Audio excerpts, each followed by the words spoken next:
When I first met Kethra's mother, the sky of Clarion was bleeding light. Twin suns descending in opposite directions painted the metallic plains gold and blue, and the air smelled faintly of ozone and crushed copper. I'd been stationed there for 6 months, a lone human cultural envoy surrounded by a species that never blinked, never laughed, and never stopped studying me. Kethra was the exception. She was my interpreter, my first friend here, and the one who taught me that her people, the Illyrians, communicated not just with words but with pulses of light across their skin, bioluminescent ripples that reflected mood, intent, or deception. When her mother invited me to their home, Kethra said it with hesitation. She wishes to meet the human who made her daughter glow. That should have been my first warning. Beginning, the invitation. The Illyrians were a private species. Outsiders were rarely, if ever, allowed into their homes and never into family gatherings. But Kethra insisted it was an honor. Her mother, Vlarin, was a respected elder, a scientist, historian, and genetic conservator. To be invited meant I was being evaluated for something. But I didn't know what. I followed Kethra across the misted plains, through narrow walkways carved into glassy stone. Their city, Elar Prime, shimmered like crystal under the twin lights, its walls alive with energy veins. The moment I entered their home, my suit sensors pinged. Elevated radiation, trace xenotoxins, humidity beyond Earth tolerance. Kethra deactivated my helmet shield. "Breathe it," she said softly. "It helps you understand us."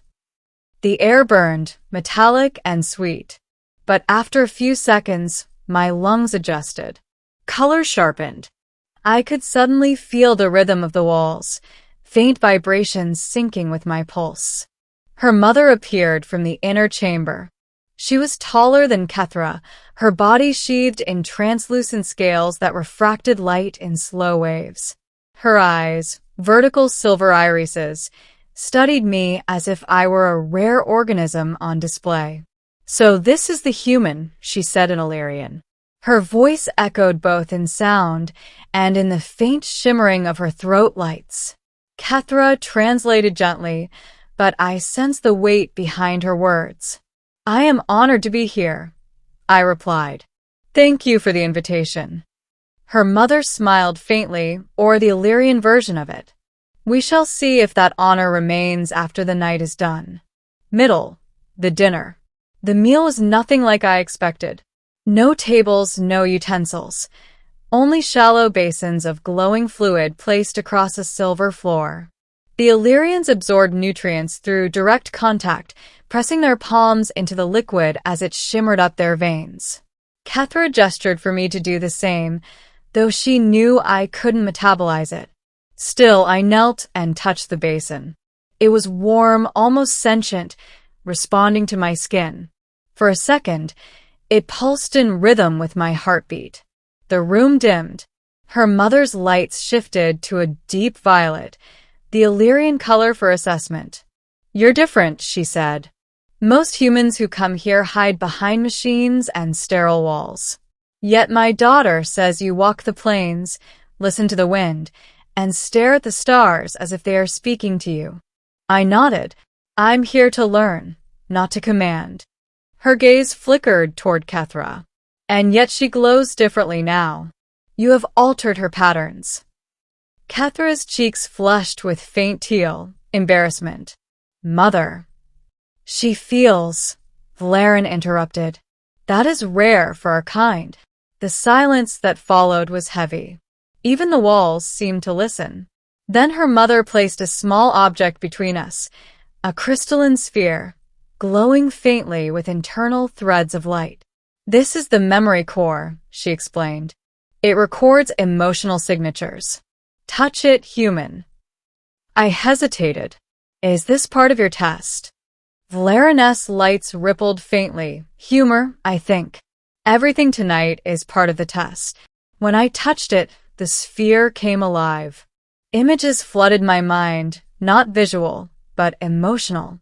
waves of loneliness, curiosity, warmth, and something deeper I couldn't name. They weren't mine. They were Kethra's.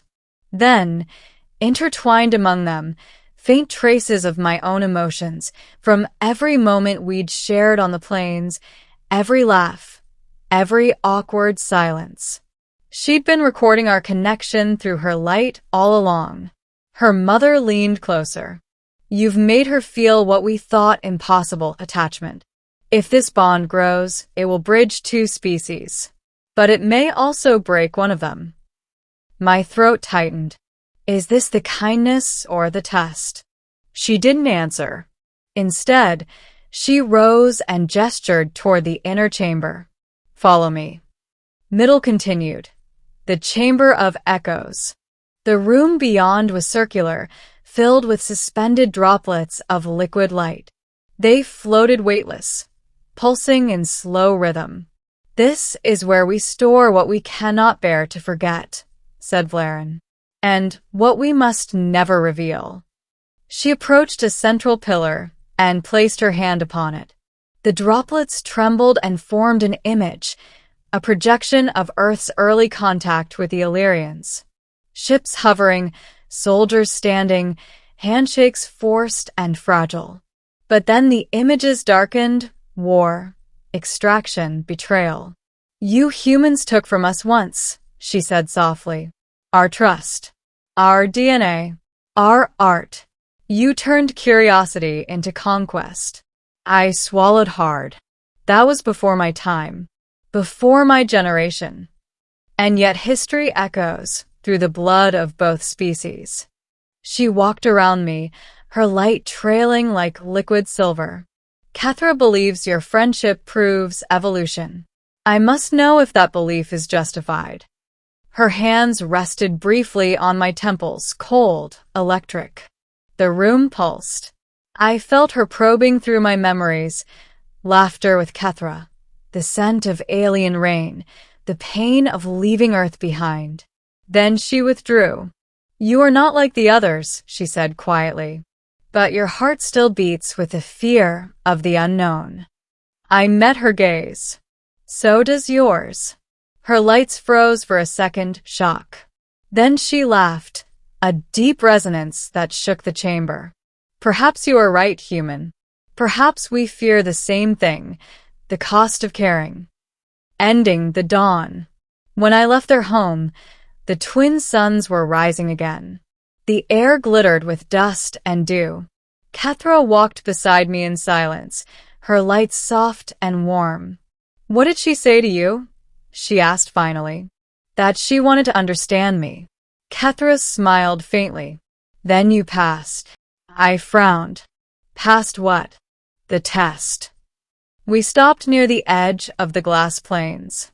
The wind was cold, carrying the hum of distant energy towers. I turned to her. What happens now? Kethra's lights flickered. Hesitation, affection, something more. Now, she said softly, you come back tomorrow. Mother wishes to teach you the language of light. I smiled. And you? I will teach you how to listen to silence. As the suns climbed higher, her mother's home shimmered in the distance, half hidden, half revealed. I still didn't know if the invitation had been an act of kindness or a test. But I knew one thing for certain. I had been changed by both. And somewhere deep within, beneath the pulse of alien air and the echoes of her mother's laughter, I felt the first spark of something that transcended fear, language, and species, the beginning of understanding.